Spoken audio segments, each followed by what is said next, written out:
रामपुर नाम के गांव में रघुनाथ नाम का एक आदमी रहता था। उसके परिवार में उसकी पत्नी रमा और उसका 8 साल का बेटा रोहन और 7 साल की बेटी स्वाति रहते थे। रघुनाथ के पास छोटा सा खेत था जिसमें खेती बाड़ी करके जैसे तैसे वो अपना घर चलाता था।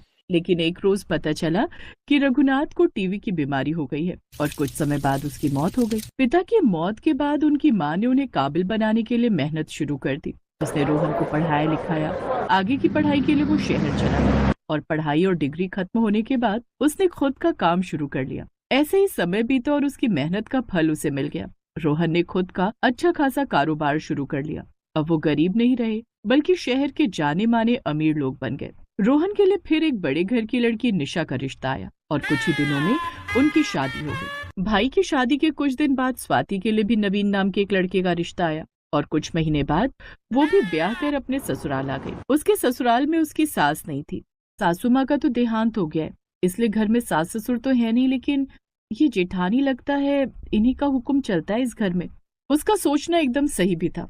स्वाति के भाई ने उसे ठीक ठाक गहने बनाकर दिए थे जिन्हें वो अक्सर घर पर भी पहने रखती थी। ऐसे ही एक रोज उसको गहनों में लदा देखकर उसकी जेठानी पूनम उससे बोली, कोई जरूरत नहीं है घर में भी यूं गहनों से लदे रहने की, कहीं चोरी हो गए तो ऐसा करो ये सब तुम मेरे पास रखवा दो, हिफाजत में रहेंगे। भोली भाली स्वाति को लगा कि उसकी जेठानी को उसकी कितनी फिक्र है जो उसके गहनों को संभाल कर रख रही है।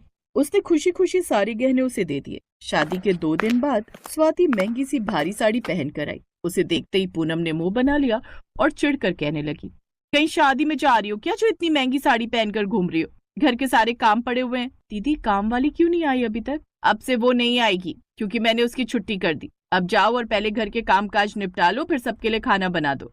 अब शादी के दूसरे दिन से ही वो सारे घर का काम अकेले ही करती। पूनम तो बस उस पर हुक्म चलाती और उससे घर के सारे काम लेती। शादी के 5 महीने बाद ही उसकी हालत काफी खराब हो गई।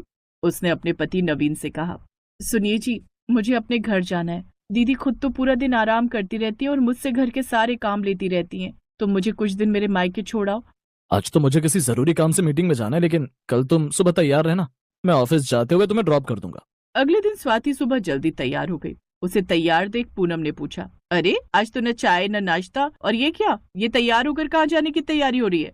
वो दीदी मैं अपने घर जा रही हूँ, सोचा कुछ दिन रह आऊं। शादी के बाद ना मायके वालों से ज्यादा लाड ना रखो तो ही ठीक रहता है।